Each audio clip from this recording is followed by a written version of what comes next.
Hello students, welcome to Abhipedia powered by Abhimanyu IAS. My name is Rohit Midda. तो students, आज हम discuss करने वाले हैं general awareness for the DRDO MTS. General awareness एक बहुत ही इंपॉर्टेंट सेक्शन रहता है डीआरडीओ एमटीएस के एग्जाम के लिए and also for the other SSC and other exams. तो जनरल अवेयरनेस एक अच्छे मार्क्स हमें दिलाता है, बहुत ही सिंपल लेवल के क्वेश्चंस इसमें पूछे जाते हैं। तो आ जाइए जल्दी से और स्टार्ट करते हैं हमारा आज का ये session, that is general awareness. Good afternoon everyone, good afternoon Manoj ji, Sakshi. General awareness आज हम डिस्कस करने वाले हैं, तो बढ़ते हैं हमारे सेशन की तरफ। ये रहा हमारा आज का पहला क्वेश्चन। भारतीय संविधान को पहली बार किस ईयर में अमेंड किया गया था? भारतीय संविधान को पहली बार किस ईयर में अमेंड किया गया? बताइए, जल्दी से बताइए, आंसर कीजिए क्वेश्चंस का। Good afternoon everyone. भारतीय संविधान पहली बार किस ईयर में अमेंड किया गया? Constitution of India. Manoj ji ने सबसे पहले आंसर दिया है। क्या ये आंसर सही है? बाकी लोग भी आंसर करिए जल्दी से। देखिए, 26 नवंबर 1949 को कॉन्स्टिट्यूशन अप्रूव हुआ।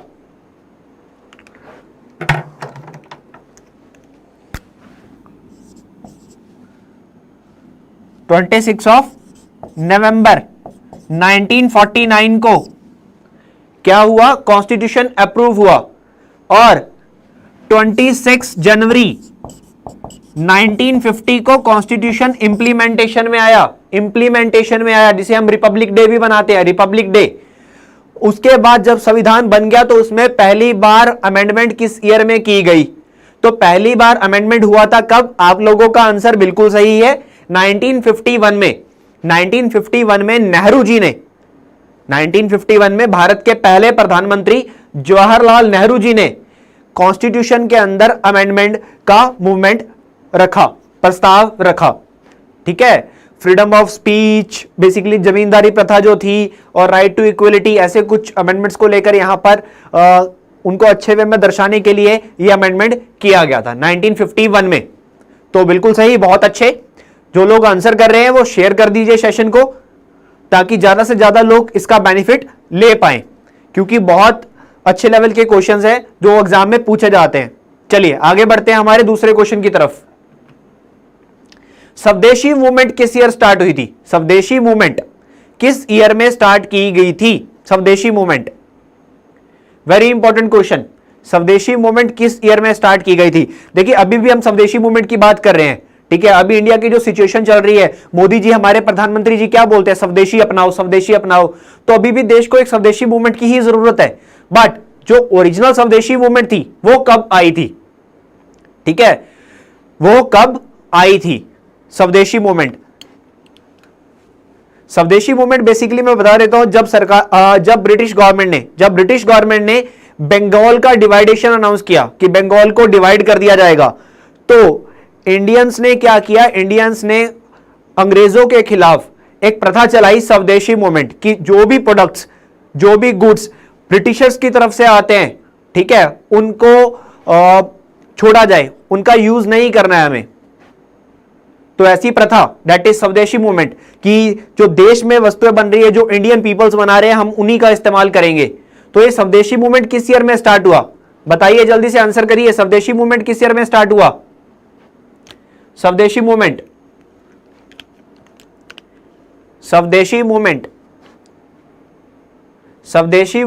किस ईयर में स्टार्ट किया गया? तो देखिए, स्वदेशी मूवमेंट की अगर मैं बात करूं, मनोज जी बोल रहे हैं डी 1911। तो देखिए, यहां पर स्वदेशी मूवमेंट की अगर मैं बात करूं, स्वदेशी मूवमेंट मनोज जी, स्वदेशी मूवमेंट क्या है? ये 1911 में खत्म हो गई थी बेसिकली। 1911 में तो ये खत्म हो गया था। तो ये स्टार्ट कब हुआ था? स्वदेशी मूवमेंट कब आया था? बात कर लेते हैं स्वदेशी मूवमेंट की। स्वदेशी मूवमेंट आया था कब? 1905 में, 1905 में। तो इसका आंसर है सी, 1905 में जब लॉर्ड कर्जन ने अनाउंस किया कि बंगाल को डिवाइड कर दिया जाएगा, तभी कुछ लीडर्स ने मिलकर, जैसे लाला लाजपत राय जी, ठीक है, तो इन्होंने मिलकर क्या किया, चलाया क्या? स्वदेशी मूवमेंट, स्वदेशी मूवमेंट। तो आंसर इज 1905। 1905 से लेकर 1911 तक, 1905 से लेकर 1911 तक ये चली थी स्वदेशी मूवमेंट। चलिए, किसी को कोई डाउट है तो पूछ सकता है, किसी को अगर कोई डाउट है तो वो पूछ सकता है। Any doubt? बढ़ते हैं आगे। अगला सवाल, अगला क्वेश्चन, इनमें से किसको पॉपुलर चैंबर कहते हैं? इनमें से किसको पॉपुलर चैंबर कहा जाता है? इनमें से किसको पॉपुलर चैंबर कहा जाता है? बताइए जल्दी से। क्या वो राज्यसभा है, क्या वो ग्राम सभा है, क्या वो लोकसभा है, या फिर स्टेट विधानसभा, स्टेट असेंबली? इनमें से किसको क्या बोला जाता है? Popular chamber. इनमें से किसको पॉपुलर चैंबर बोला जाता है? Popular chamber. Guys answer the question fast, बहुत आसान से क्वेश्चन है ये। और जो लोग आंसर कर रहे हैं, ठीक है, वो शेयर कर दो। तो पॉपुलर चैंबर किसको कहते हैं? पॉपुलर चैंबर इनमें से किसको बोला जाता है? देखिए, पॉपुलर चैंबर बेसिकली उसको बोलेंगे जिसके पास ज्यादा पावर्स होती हैं। तो इनमें से सोचिए, ज्यादा पावर्स किसके पास होती हैं? राज्यसभा के पास होती हैं, ग्राम सभा के पास होती हैं, लोकसभा के पास होती हैं, या फिर स्टेट असेंबली के पास होती हैं?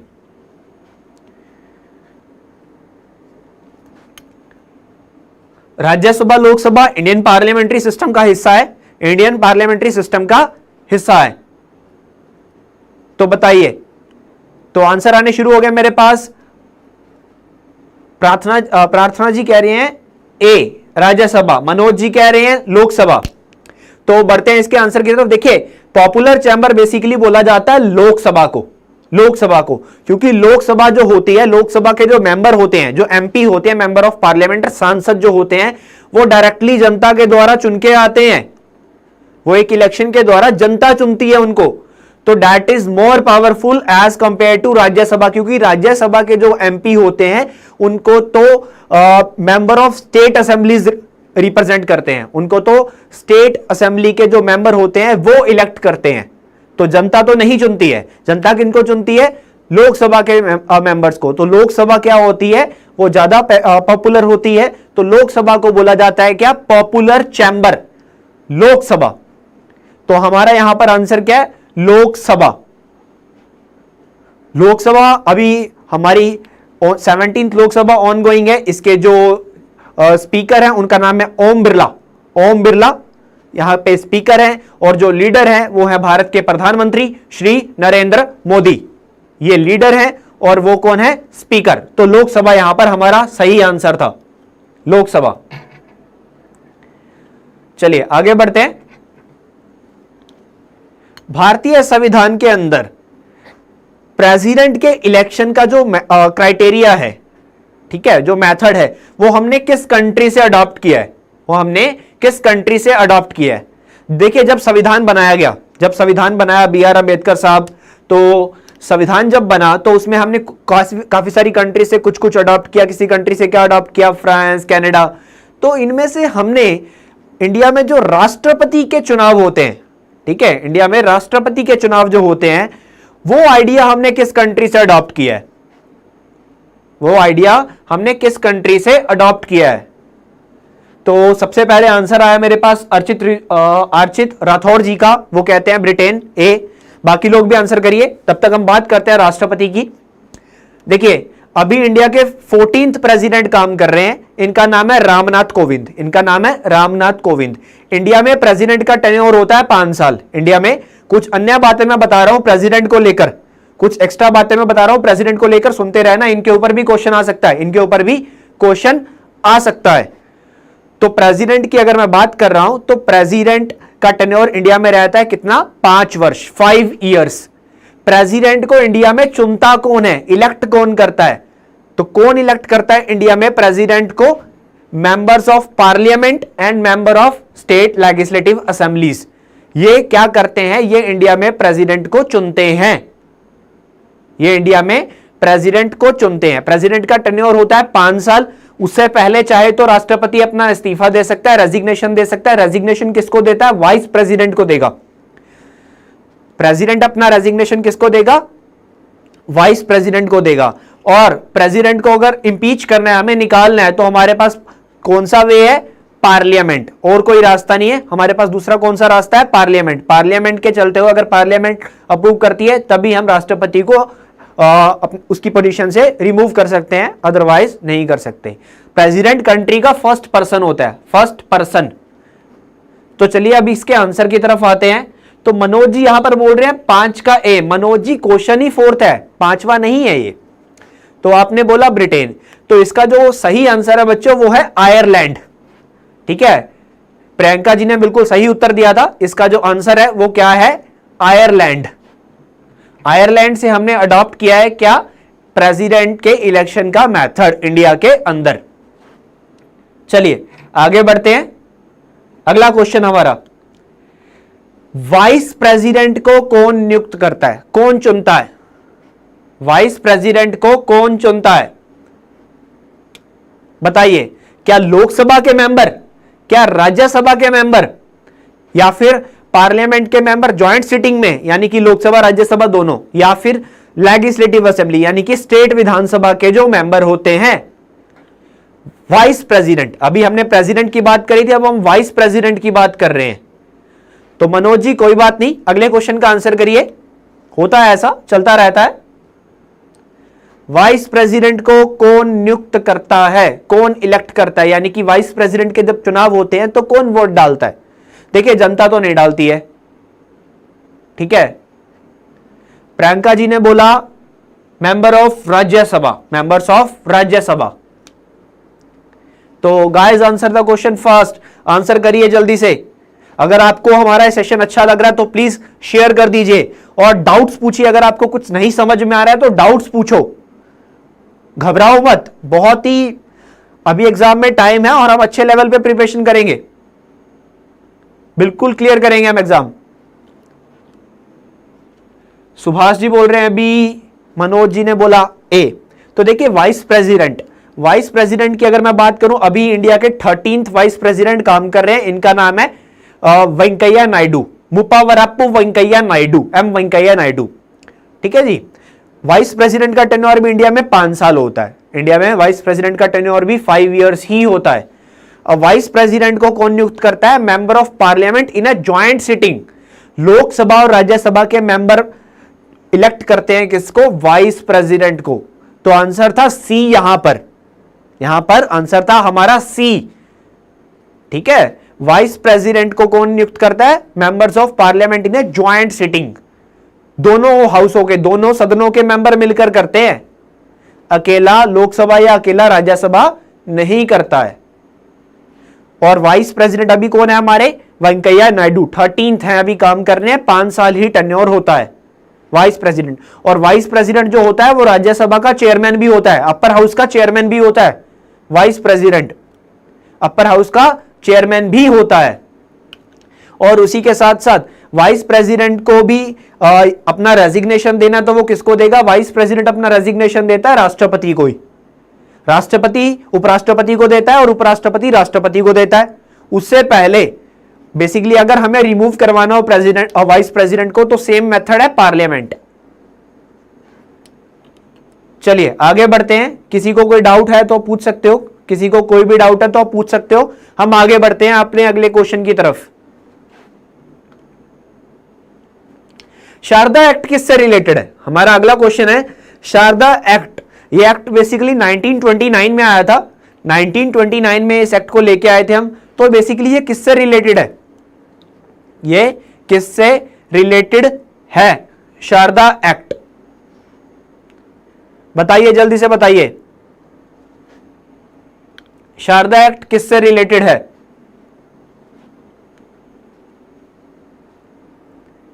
शारदा एक्ट किससे रिलेटेड है, बताइए जल्दी से। तो प्रियंका जी ने सबसे पहले उत्तर दिया, शुभम जी ने आंसर दिया। प्रियंका कह रही है एम्पावरमेंट ऑफ वुमेन और शुभम कह रहे हैं क्या, चाइल्ड मैरिज। तो आंसर आने शुरू हो गए फ्रेंड्स हमारे पास। कोई शेड्यूल्ड ट्राइब्स बोल रहा है, कोई माइनॉरिटीज की बात कर रहा है। तो दोस्तों इसका जो सही उत्तर है वो है चाइल्ड मैरिज। 1929 में 1929 में शारदा एक्ट आया था, also known as child restraint act इसको बोला जाता है। सरकार ने पहले बॉय और गर्ल की जो मैरिज की एज है उसको फिक्स कर दिया था। पहले गर्ल के लिए रखा गया 14 और बॉयज के लिए रखा गया 18 और बाद में इसको अमेंड कर दिया गया। बाद में अमेंड करके हमने क्या कर दिया, गर्ल्स के लिए 18 और बॉयज के लिए 21 जो आज चलता है। ठीक है, the minimum age for marriage for girl that is 18 years and for boys that is 21 years old. तो ये आज चलता है। अगर आप इससे कम उम्र में शादी करवा देते हो तो दैट इज इलीगल, वो चाइल्ड मैरिज काउंट होती है। चलिए आगे बढ़ते हैं। आई थिंक क्लियर हो गया होगा। Sharda act that is related to child marriage, ये चाइल्ड मैरिज से रिलेटेड था, चाइल्ड मैरिज। चलिए अगला क्वेश्चन। भारत के मुख्य न्यायाधीश, the chief justice of India, अभी भारत के मुख्य न्यायाधीश कौन है? Who is the present chief justice of India? बताइए, जल्दी से बताइए, बहुत ही आसान सा सवाल है। भारत के मुख्य न्यायाधीश कौन है? भारत के मुख्य न्यायाधीश कौन है? बहुत ही आसान सा सवाल है ये। Very good Subhash.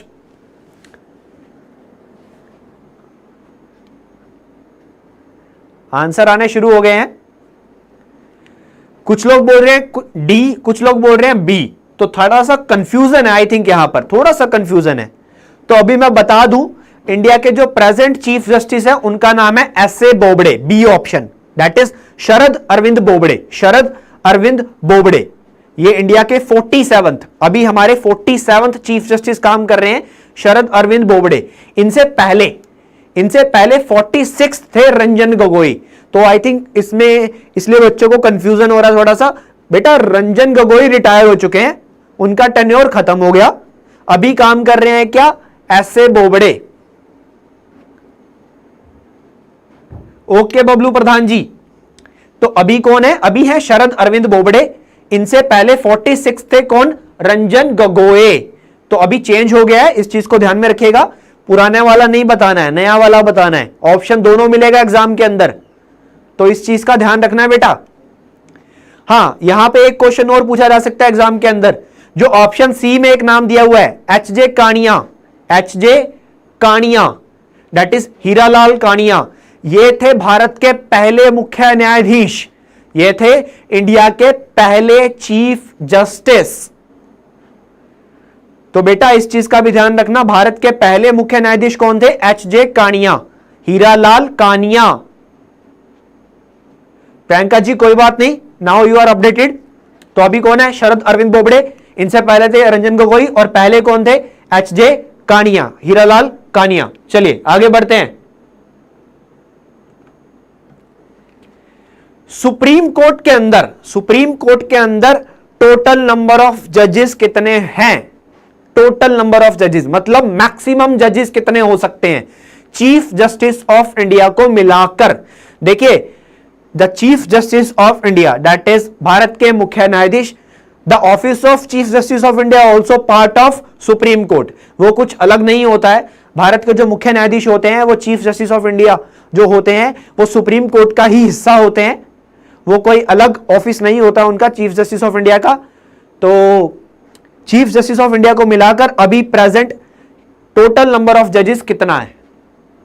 ठीक है, नंबर ऑफ जजेस कितना हो सकता है सुप्रीम कोर्ट के अंदर। उससे पहले सुप्रीम कोर्ट के बारे में मैं कुछ आपको तथ्य बता देता हूं, ध्यान से सुनिएगा। सुप्रीम कोर्ट बना था 1950 में, 1950 में। उससे पहले इंडिया में फेडरल कोर्ट होता था। तो 1950 में फेडरल कोर्ट को खत्म करके क्या बना दिया गया? Supreme court of India, Bharat का सर्वोत्तम न्यायालय, सबसे बड़ा कोर्ट, सबसे हाई न्यायालय। इसमें एक चीफ जस्टिस ऑफ इंडिया होते हैं, दैट इज अ पार्ट, अभी हमने पढ़ा था, अभी है शरद अरविंद बोबडे। उसके बाद आते हैं जजेस। तो अभी कितने जजेस हैं? तो बहुत सही आंसर दिया आप लोगों ने, बिल्कुल सही आंसर, 33 + 1 मतलब 34। 33 जज होते हैं और 1 कौन है? एक है चीफ जस्टिस ऑफ इंडिया। तो 33 + 1 34, ये टोटल नंबर ऑफ जजेस है। ठीक है, अभी मैं बता देता हूं अभी प्रेजेंट कितने हैं। 2 सीट वेकेंट चल रही है, अभी 32 है, बट ये आपको याद रखने की जरूरत नहीं है क्योंकि ऐसा नहीं पूछा जाता है, टोटल स्ट्रेंथ ही पूछी जाती है। तो टोटल स्ट्रेंथ था 34। और जो एक और मेन इंपॉर्टेंट क्वेश्चन है इसमें से सुप्रीम कोर्ट को लेकर, the retirement age of supreme court जजेस, the retirement age of supreme court जजेस is 65 years. 65 years. Supreme court का कोई भी जज है वो 65 पे आकर ऑटोमेटिकली रिटायर हो जाएगा। ठीक है, कोई टेन्योर नहीं होता है कि 5 साल 10 साल के लिए नियुक्त किया गया, ऐसा कुछ नहीं होता है। जब भी उसको नियुक्त किया जाए, जब वो 65 का हो जाएगा वो रिटायर हो जाएगा, जब वो 65 का हो जाएगा। चलिए आगे बढ़ते हैं। जनता पार्टी की सरकार कब बनी थी? बहुत ही आसान क्वेश्चन, अगेन पॉलिटी का। जनता पार्टी, अभी जैसे बीजेपी एनडीए की गवर्नमेंट है, बेसिकली भी नेशनल डेमोक्रेटिक अलायंस की सरकार है। भारतीय जनता पार्टी ने एनडीए बनाया हुआ है, तो एनडीए का अलायंस है अभी। तो जनता पार्टी की सरकार कब बनी थी? बहुत ही आसान सा सवाल है। जिन लोगों को पॉलिटिक्स में थोड़ा सा भी इंटरेस्ट था वो बहुत अच्छे लेवल पे इस क्वेश्चन को आंसर कर सकते हैं। छाया जी कोई बात नहीं, अभी पता लग जाएगा आपको, don't worry, don't take tension, just chill. तो आंसर आने शुरू हो गया मेरे पास। शुभम, कृष्णा, डी 1984 जनता पार्टी। 9 का बी।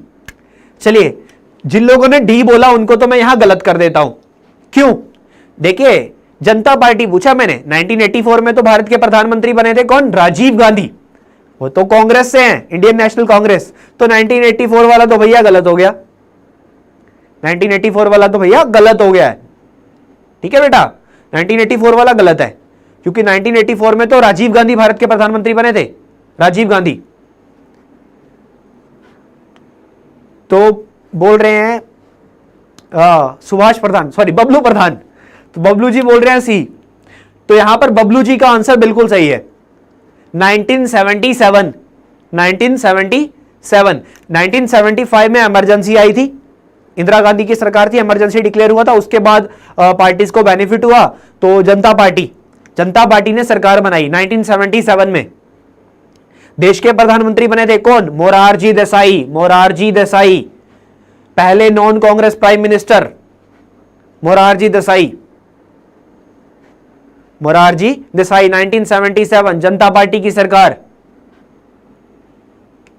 तो आई थिंक क्लियर हो गया होगा, जनता पार्टी की सरकार कब आई थी? 1977 में आई थी, 77 में। चलिए आगे बढ़ते हैं, किसी को कोई डाउट है तो पूछ लीजिएगा।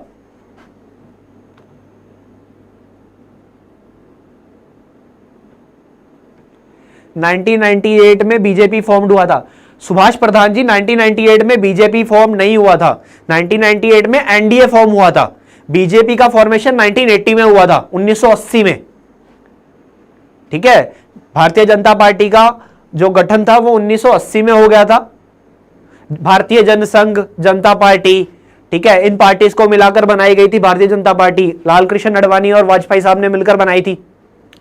1998 में वाजपेयी साहब ने बनाया था क्या? National democratic alliance. चलिए आगे बढ़ते हैं। भारतीय संविधान के अंदर ओरिजिनली कितने आर्टिकल्स थे? भारतीय संविधान के अंदर ओरिजिनली कितने आर्टिकल्स थे? बताइए, बहुत ही आसान सा क्वेश्चन है। अगेन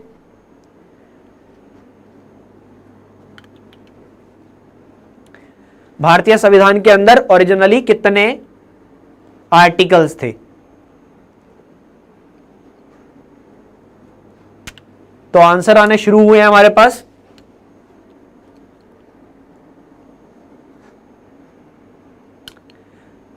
सब लोग बोल रहे हैं ए।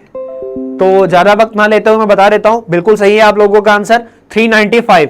पहले 395 थे, बट अभी कितने हैं?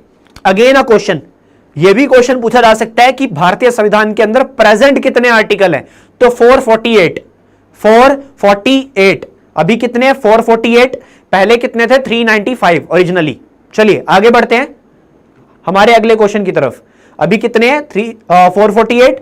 पहले कितने थे? ओरिजिनली कितने थे? 395।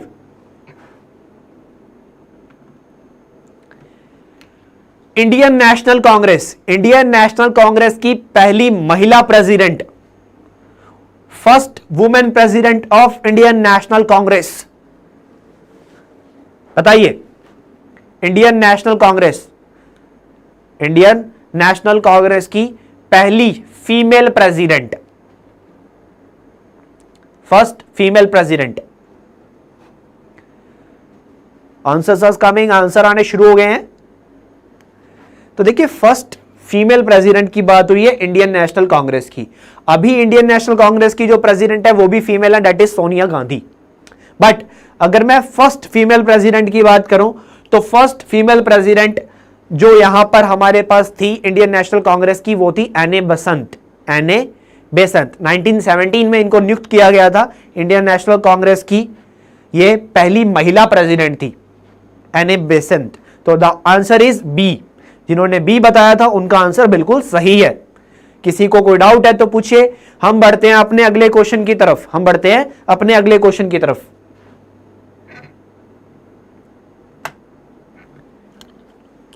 इनमें से कौन दो सदनों में से किसी भी सदन का मेंबर नहीं होता है? देखिए, हमारे पास दो सदन है, लोकसभा राज्यसभा, ठीक है, लोकसभा और राज्यसभा। इनमें से कौन होता है जो दोनों में से किसी का मेंबर भी नहीं होता? इनमें से कौन होता है जो दोनों में से किसी का भी मेंबर नहीं होता? क्या वो प्रधानमंत्री जी हैं? क्या वो वित्त मंत्री हैं? क्या वो राष्ट्रपति है? क्या वो रेल मंत्री हैं? तो आंसर आने शुरू हो गए।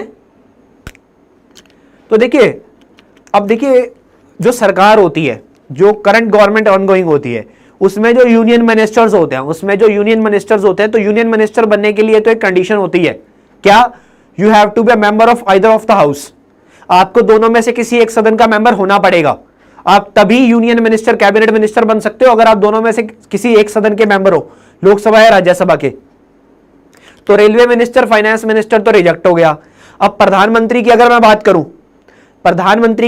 करूं तो प्रधानमंत्री के पास भी तो कैबिनेट होता है, तो प्रधानमंत्री भी यहां पर रिजेक्ट हो गया। द आंसर इज राष्ट्रपति, प्रेसिडेंट बनने के लिए कंडीशन ये होती है कि वो किसी भी दूसरी प्रॉफिट की चेयर पे नहीं होना चाहिए। प्रेसिडेंट बनने के लिए पहली कंडीशन ये होती है वो किसी भी दूसरी प्रॉफिट की चेयर पे नहीं होना चाहिए। तो प्रेसिडेंट लोकसभा या राज्यसभा का मेंबर नहीं हो सकता। तो हमारे पास आंसर क्या है? हमारे पास राष्ट्रपति, प्रेसिडेंट। अभी हमारे प्रेसिडेंट है रामनाथ कोविंद। बढ़ते हैं आगे। चलिए अगला question, first female prime minister of the world. दुनिया में किसी देश की पहली महिला प्रधानमंत्री, बताइए। दुनिया में किसी देश की पहली महिला प्रधानमंत्री?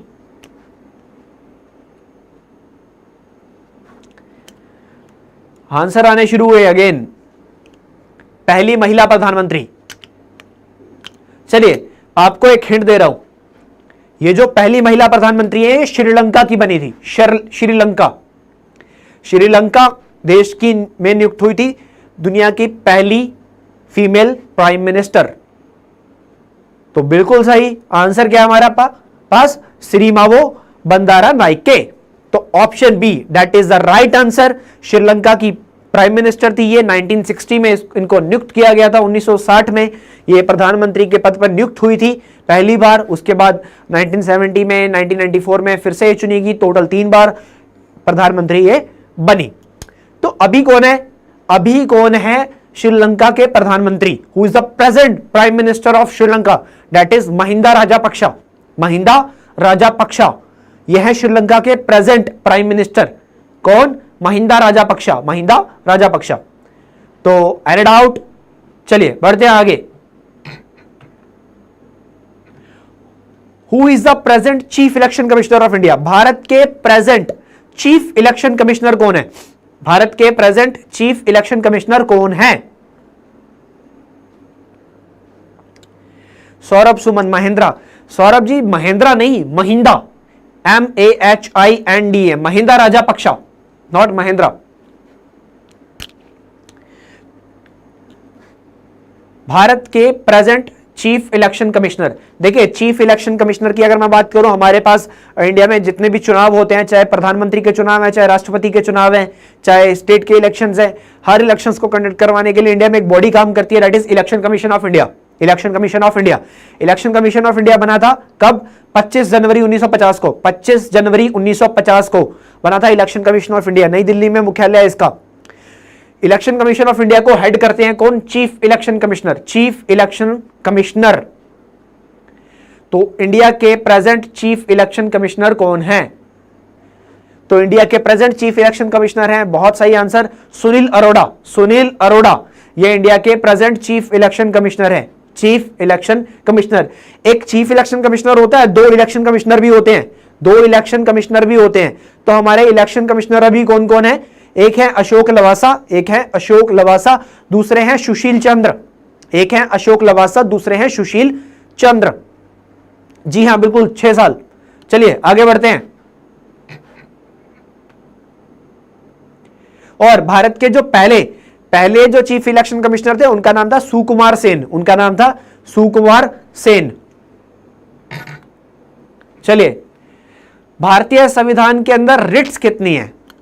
अगेन इजी क्वेश्चन, भारतीय संविधान के अंदर रिट्स कितनी है?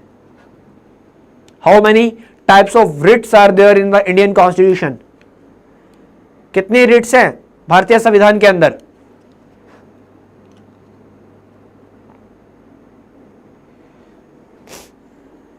कृष्णा ने बोला 4, प्रियंका ने बोला 5। बाकी लोग भी आंसर कीजिए। कंफ्यूजन है ना यहां पे 4 और 5 के बीच में, 4 और 5 का कंफ्यूजन आ रहा है यहां पे। कोई 4 बोल रहा है, कोई 5 बोल रहा है। तो कितनी यहां पर हमारे पास क्या है? रिट्स। ऐसे क्वेश्चन पूछे जाते हैं एग्जाम में बहुत ही अच्छे लेवल पे। तो the final answer is option A, that is 5। अभी हमारे पास 5 रिट्स हैं, 5 तरह की रिट्स हैं हमारे पास, ठीक है। 5 types of writs are presently here in the Indian constitution. तो ये था हमारा आज का सेशन। आज हमने डिस्कस किए हैं क्या? पॉलिटी को लेकर बेसिकली कुछ महत्वपूर्ण question that is very important for the DRDO MTS and as well as for the SSC exams. तो अगर आपको कोई भी डाउट है तो आप पूछ सकते हो। अगर आपको कोई भी डाउट है, you can ask in the comment section if you have any doubt, if you have any doubt.